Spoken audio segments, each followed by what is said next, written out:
Welcome to a look back on the legacy of Mr. Yuck. In 2021, we are celebrating 50 years of Mr. Yuck.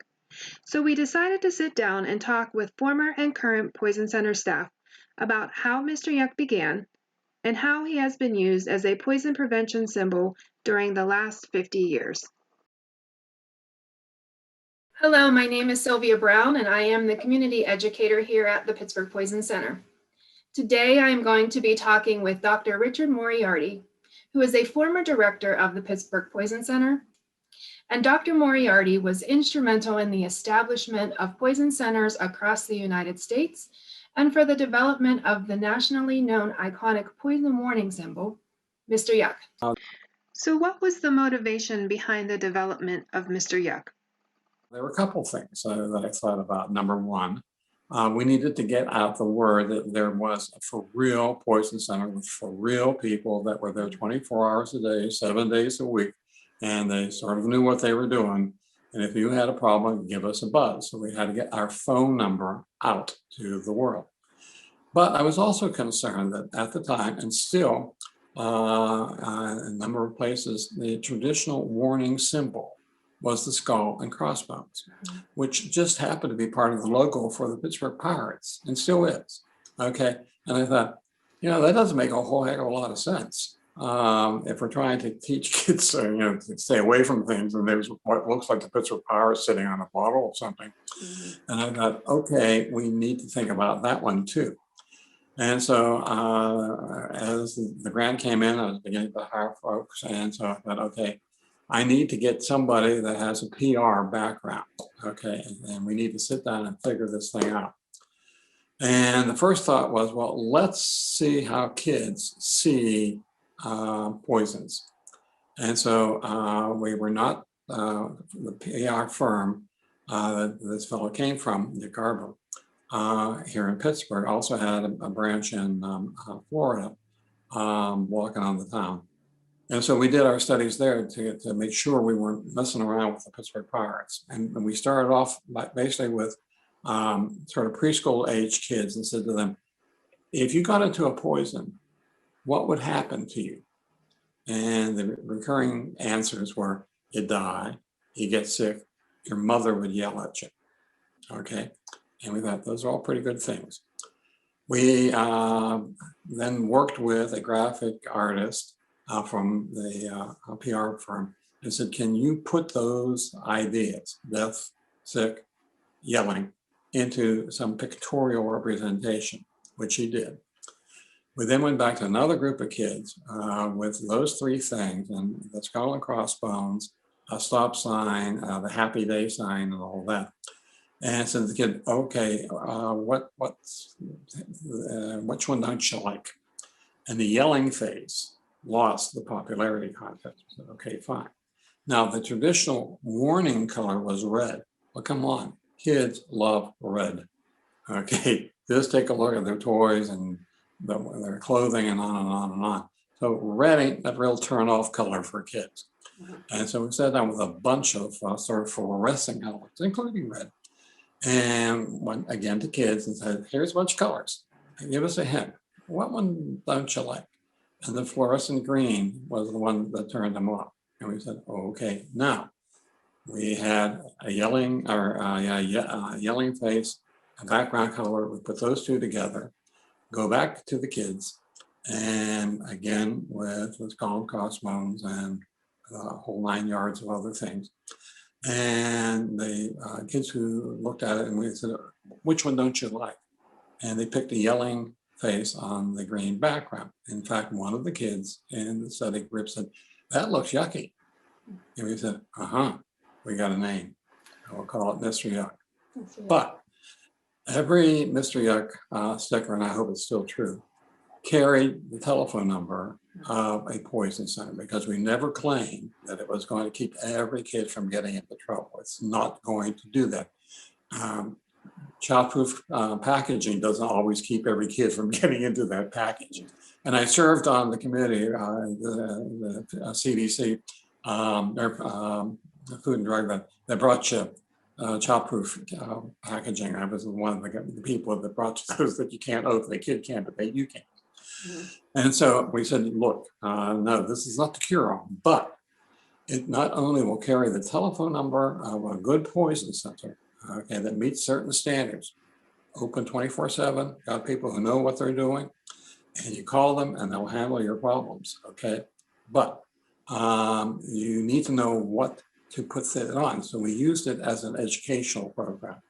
The first stickers, and hopefully some of them still today, on the reverse side of the sheet of stickers that we were handing out, listed the kinds of stuff that you needed to put the poison and they put the Mr. Yuck sticker on. And as I said, every sticker carried a phone number. And so we said, put one of the stickers on your telephone. In those days, we had dial phones, okay? We're talking 1971, 72 is when everything began. And so that was the beginning of the Poison Center and the educational program that blossomed into the whole Mr. Yuck program. Well, so let's talk a little bit about Mr. Yuck. You mentioned that he was originally developed for community education. What was the response from the community to Mr. Yuck? Dynamite. Just absolute dynamite. We were fortunate enough to now be getting some more grants, and we did a TV commercial. Okay, we had both a 30-second and a 60-second one, and that first commercial really was put together well. There was a second one, and that was put together even better. And the first thing I saw, well, I came into work on Monday, and my secretary said, "We're getting all kinds of phone calls." I said, "Yeah, why?" "Didn't you watch the Super Bowl?" I said, "Yeah." "Well, didn't you see our commercial?" As a public service announcement, our 30-second commercial was shown during the Super Bowl that year. Now, even in those days, it cost an arm and a leg to get on, that kind of deal, and it was done for nothing, okay, because it made sense, it was done well, and people wanted to sort of show off what was going on in Pittsburgh, which is fine by me. So we had, right from the very beginning, tons of support. When we began then to produce education programs for teachers, okay, I still run into, and they're still going on, okay. I'm sure, I know that you have a package of stuff for teachers, okay, to do their thing, and they do their thing, okay. You see they're still doing that. And they love doing that. Over the years, I've heard tons of stories from teachers that, when they figure out that, I was the one that sort of got the whole thing going, thanking me. Okay, I said, "Now you shouldn't be thanking me, I'm thanking you, because you're doing the trench work. You're out there, okay, spreading the word, and the word continues to be spread. It does have a life of its own, and I'm delighted that there's still poison centers around the country that are using it.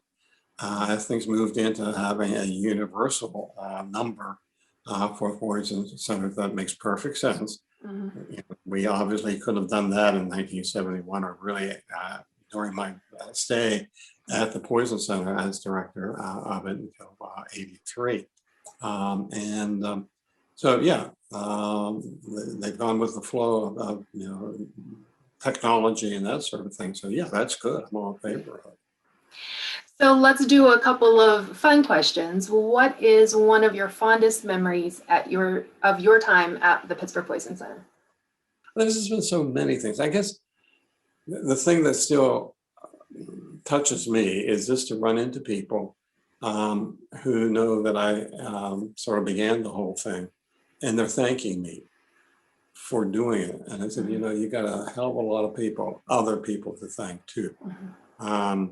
There were an awful lot of people who were willing to go on a crazy ride with Crazy Moriarty and see what happens. That has been the quote fun part of the whole thing. That they're just people that are willing to do their all, particularly the folks that answer the phones. They're there for a long time, sometimes through the night and everything else. And so it's really all the people that I've worked with over the years. some of whom are still, around and are friends. I have a lot of very pleasant memories. Good, Lots. good, good. All right, last question. What legacy do you hope to have left? Well, I hope that Mr. Yuck continues. I think it will. I think it's been ingrained in the psyches and minds of people. And so I think there's a willingness to continue education programs, particularly the teachers are so dedicated to these things. So I think as long as there's stickers floating around, there'll be educational programs. So I think that will continue.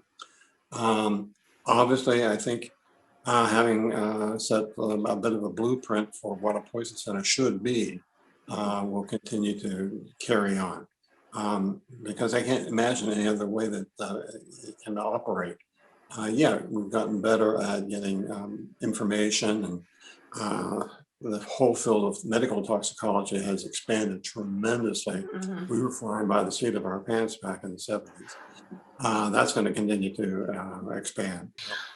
Well, Dr. Moriarty, thank you so much for joining me today to talk and to help us to celebrate 50 years of Mr. Yuck.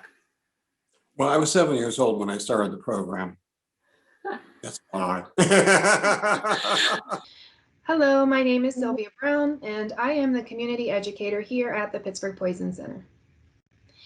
Today, I am going to be talking with Dr. Edward Krenzelak, who is a former director of the Pittsburgh Poison Center and the Drug Information Center at the University of Pittsburgh Medical Center. How are you today, Dr. Krenzelak? I'm very well, thank you. And it's great to celebrate 50 years of the Pittsburgh Poison Center and Mr. Yuck. So what do you remember about the early years of Mr. Yuck?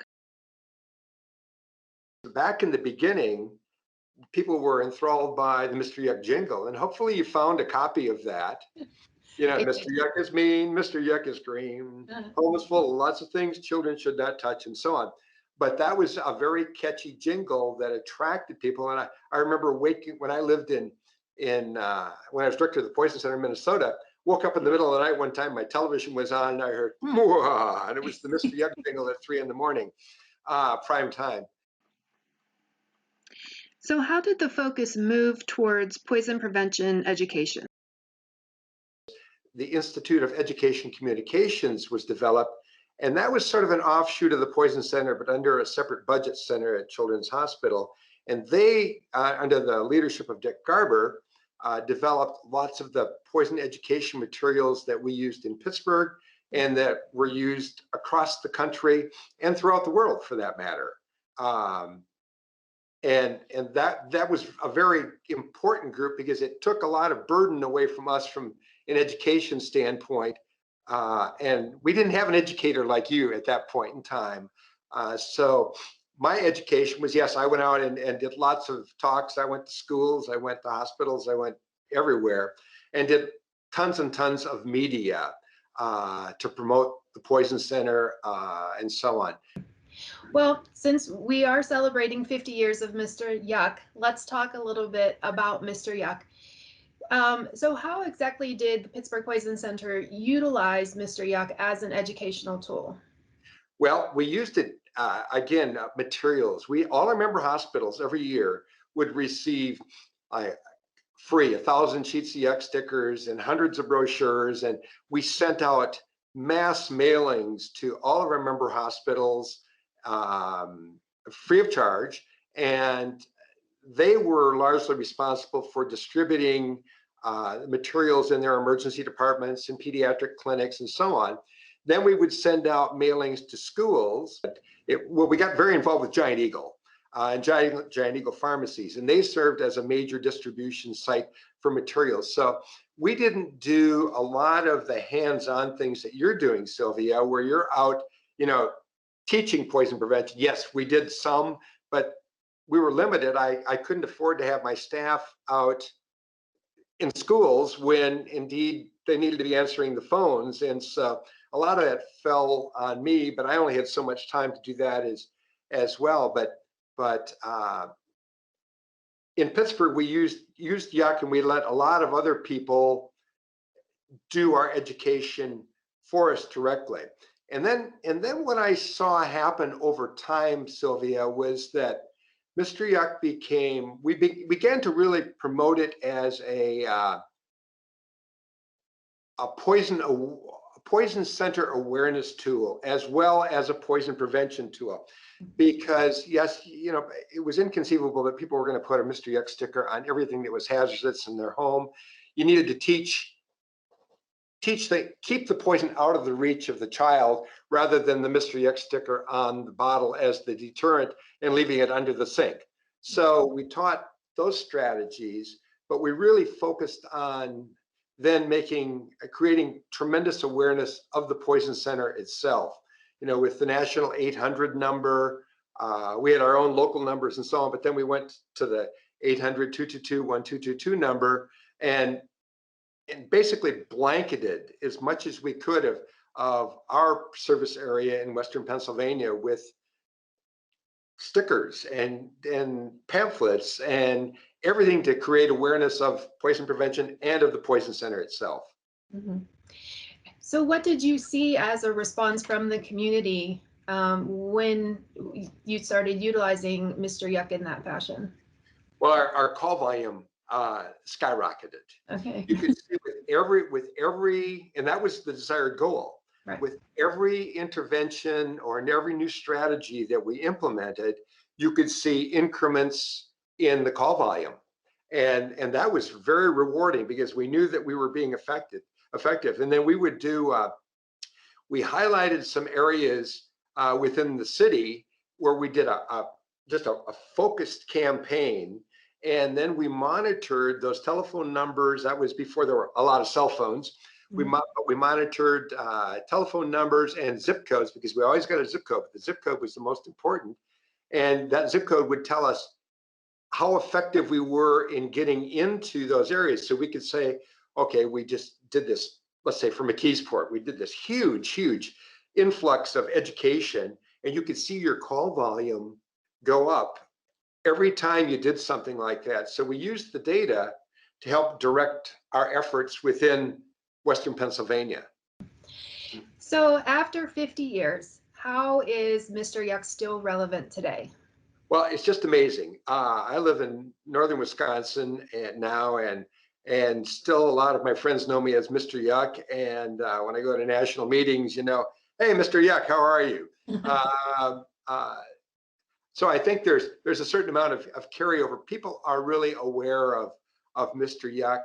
I think there has been perhaps a little bit less emphasis on Mr. Yuck nationally than, say, there used to be.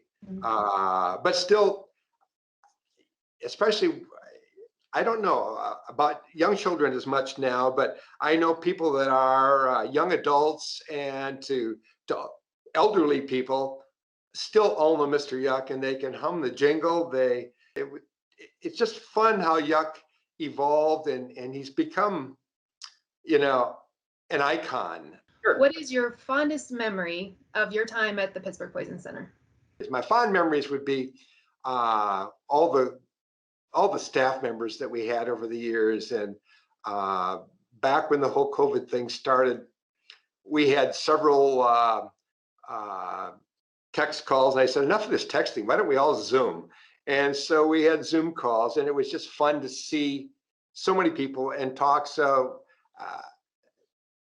we had just the staff of the foundation of the Poison Center, and without the Poison Center staff, I don't care who's director, who's doing anything else, the staff is the foundation of the Poison Center, and they're the ones that save lives and calm people down. I thank you so much for your time. And thanks for the opportunity, and happy birthday, Mr. Yuck and Pittsburgh Poison Center.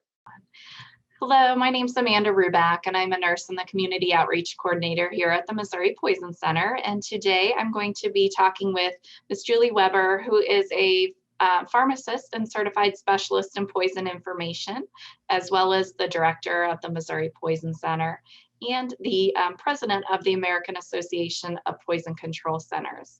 And we wanted to talk today a little bit about Mr. Yuck and kind of figure out where he came from and how he was here part of the Missouri Poison Center for such a long time. So what's the history about Mr. Yuck? Boy, the history with Mr. Yuck goes way back. Actually, I've been at the Poison Center since 1989. And I remember as a pharmacy extern coming in to do my rotation, Mr. Yuck was throughout the Missouri Poison Center. I was introduced at that time to the Power Over Poison, which was an educational tool that went out to all of the areas of Missouri. So we had a great awareness effort built off of Mr. Yuck and the Power Over Poison, and really used it as a tool for teaching families about poison prevention.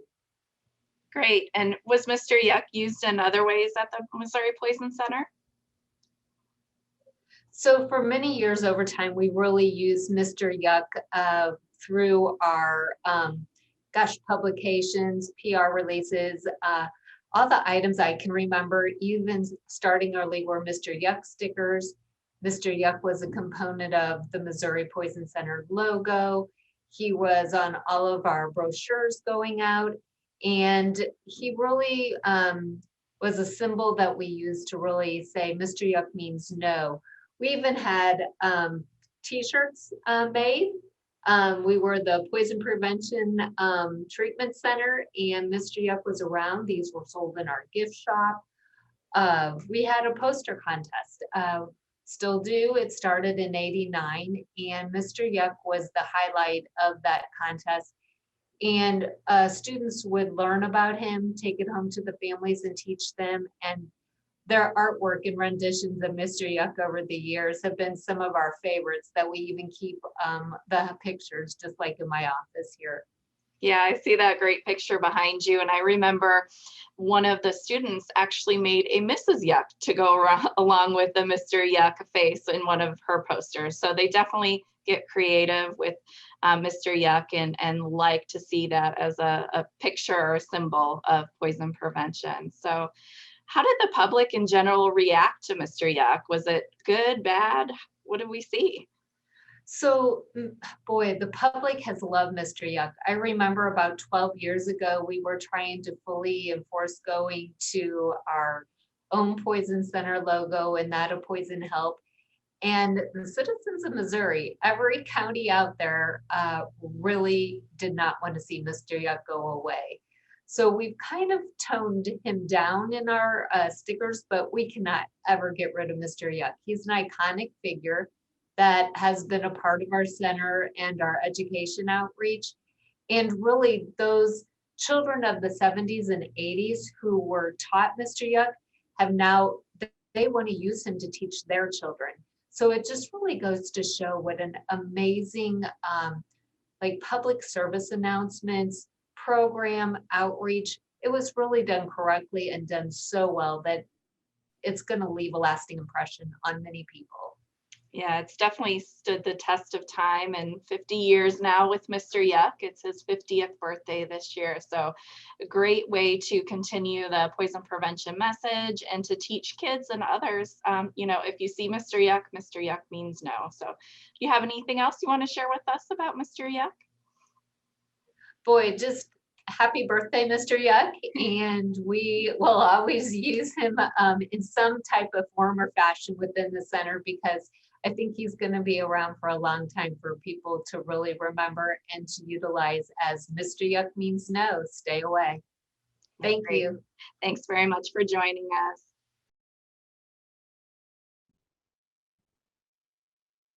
Hi there, I'm Jennifer Eskridge, the Community Outreach Educator for the Oregon Poison Center.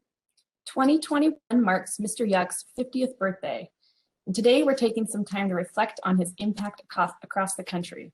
I have with me Sandy Giffen, the former director of the Oregon Poison Center, who's worked in this area for 30 years. Thanks for joining us, Sandy. Before we get into some questions about Mr. Yuck, can you tell us a little about your history with the Oregon Poison Center? Sure. First of all, I'd like to wish Mr. Yuck a happy birthday. And actually, my familiarity with Mr. Yuck predated my starting at the Poison Center.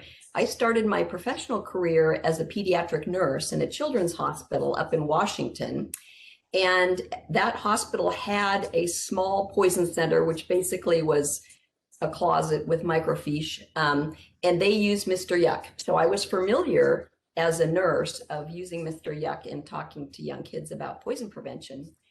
And I worked there for a dozen years, and then I came down to the Oregon Poison Center to take a management job at the Poison Center. And that's when I realized that the Oregon Poison Center also had used Mr. Yuck for many, many years. So it had been definitely ingrained in all the education programs of the Oregon Poison Center for quite a few years. Excellent. So you were around in the early days when poison centers were first using Mr. Yuck as a symbol for poison prevention. What do you remember about Mr. Yuck when Oregon first started using him? Well, we used the Mr. Yuck stickers, and we had a collaboration with a pharmacy chain in the state who distributed the stickers for us, which made it easier for us to distribute stickers in some of the parts of the state that aren't close to Portland, where the Poison Center is located. And they helped offset the cost of the Mr. Yuck stickers. And they figured it was a win-win because it encouraged people to come into their stores to pick up the Mr. Yuck stickers and then do some other shopping. So we use that chain to do distribution and really had Mr. Yuck incorporated in all parts of the state, even in the rural areas. We also used it at the Poison Center when we went out to give presentations to young children and parents. We talked about Mr. Yuck and distributed the stickers. I think in the early days, the thought was you take stickers and put them in all substances that are poisonous in the home. And it really became apparent that that wasn't really going to be practical. But it was very helpful to know that if children recognize Mr. Yuck, it means somebody has spoken to them about poison prevention. And we still today find a lot of parents who were familiar with Mr. Yuck when they were growing up and want to use that with their young children to talk about poison prevention. So we used it in a lot of different educational things. We used the logo on a lot of our educational materials. Now we have some other logos available to us, the Poison Help, which can be probably easier to utilize with adults, not pediatric poisoning, but we still have found that there is a lot of people that really like the Mr. Yuck sticker, so have continued to use that. Absolutely. It's so fun to see people come up to our booths at events and see the stickers and get excited about the fact that Mr. Yuck is still around and something that we use with kids today.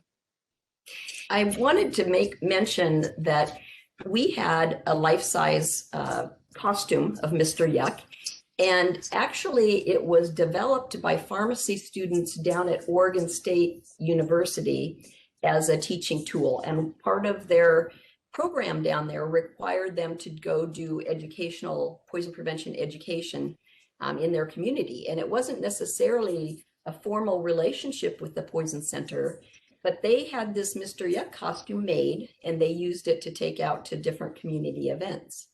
And then years later, when those students came up and spent time in the Poison Center and we had them do other educational events, they brought the costume up. So our Poison Center had that costume for quite some time. And it had two armholes sticking out of the side. And it was a huge costume, so large that it wouldn't fit in a van. So transporting became somewhat challenging because you had to put it in the back of a pickup truck. But it has been so effective with kids, and we really enjoyed using that. So years ago, we had a promotional campaign with the Portland Trail Blazers, which is Portland's NBA franchise. And in the 80s, we had two players that were beloved. One was Kevin Duckworth, and the other was Buck Williams. And in collaboration with the retail pharmacy group in our state, we were able to collaborate with the Portland Trail Blazers in doing a promotional campaign that featured Duck and Buck Say Yuck. And it had the costume of Mr. Yuck. And that was really popular. We had the opportunity to go to halftime at one of the games to promote Mr. Yuck, and had a booth at the basketball game, and that was just really fun, very fun. Absolutely. And what a great way to get the community engaged in what we do. Yes. Do you have any fun memories of the public responding to the costume when you were out at events? Yes, one of the things that we used to do, we went to the state capitol and had somebody, we always had the students wear the costume because I felt that one of the things in my job description is I shouldn't have to wear the costume, but I could take students around. And they just love to do that because you're like a different persona when you're wearing this costume, and young children would run up and hug Mr. Yuck's legs. So I remember going to our state capitol, and we were recognizing Poison Prevention Week and had the opportunity to go on the floor of the house with Mr. Yuck, which seemed to be a great privilege. And also around campus, when we've had somebody wear the costume and walk around, it's so larger than life that people just loved it. And people really recognized who Mr. Yuck was. I also remember one of the alternative newspapers here in Portland is called the Willamette Week. And I remember receiving a call from their music reviewer, and he wanted to use the Mr. Yuck logo for music that he was panning in terms of their music reviews. Now, clearly that is a violation of what the intent of Mr. Yuck was. And we always had to be pretty protective of how the Mr. Yuck image is used. But I thought what it represented is here is this music reviewer of, an adult was so familiar with Mr. Yuck and wanted to utilize it. So I think that's reflective of just the number of people that are familiar with Mr. Yuck really shows how effective that image has been as a tool through generations now. Absolutely, it's such a testament. Mm-hmm. Sandy, do you have any other favorite memories of Mr. Yuck that you'd like to share? Well, we had a poster contest, I think a lot of poison centers have. And in the early days, a lot of the poster contests were surrounding use of Mr. Yuck. And we had so many very creative posters over the years of Mr. Yuck. Some of them replicating famous artists, famous painters, like Salvador Dali with a slumped Mr. Yuck. Now, obviously, whatever student it was that submitted that poster, probably their parents were artists or art teachers or something. So I think they had a little help, but very creative. And that had always been a real fun event too. That's so great. And this year, again, a poster contest is happening nationally, as well as a video contest for older kids. So we continue to see that creativity come to life and spread the message of Mr. Yuck. Sandy, thanks so much for coming back and talking with us. We love hearing about your memories of Mr. Yuck and all the ways you got to be involved in sharing this message about poison prevention. And Mr. Yuck has always been a great opportunity for us, and it actually opened the door to allow us to go to talk to parents and young children about poison prevention, because he's been a somewhat beloved figure and certainly well recognized. So I would once again like to honor Mr. Yuck on his birthday, and he's served us well in the Poison Center world. Agreed. Happy birthday, Mr. Yuck. Hello, everyone. My name is Emily Patterson, and I am the Public Education and Communication Specialist at the Maryland Poison Center. Today, I am joined by Angel Bivens, the Assistant Director of Operations and Public Education at the MPC. So, what is the history of Mr. Yuck at the Maryland Poison Center? Well, we started using Mr. Yuck back in 1975. Our initial funding was from Blue Cross Blue Shield of Maryland and the Randallstown JCs. And we took that initial funding, and it enabled us to get some TV spots and some billboards to get an initial rollout to start promoting the use of Mr. Yuck. Our director at the time, Dr. Gary O'Dirta, did a lot of the local TV shows, and he was even on Oprah. Wow. Well, not really the Oprah show, so to speak. If you don't know, Oprah Winfrey started her broadcasting career here in Baltimore. And so he was on her midday show a couple of times promoting Mr. Yuck. So you could say Oprah helped the Maryland Poison Center promote Mr. Yuck in Maryland. From there, we started incorporating Mr. Yuck into all of our educational programs, no matter where we went, even when we were doing programs at senior centers and hospitals and things like that, we would just incorporate Mr. Yuck. And we did have help from our poison specialists and our medical director to get the word out to the medical community. And we also had some help from the Maryland Pharmacists Association to help promote the use of Mr. Yuck in the early days. Wow, that's an awesome background. And I'm really surprised about Oprah helping Baltimore start with the Maryland Poison Center and Mr. Yuck. So, yeah, Gary refers to that as his 15 minutes of fame or 15 seconds of fame or whatever. that is awesome. So how did the public usually respond to Mr. Yuck when you started incorporating him into the education and outreach programs?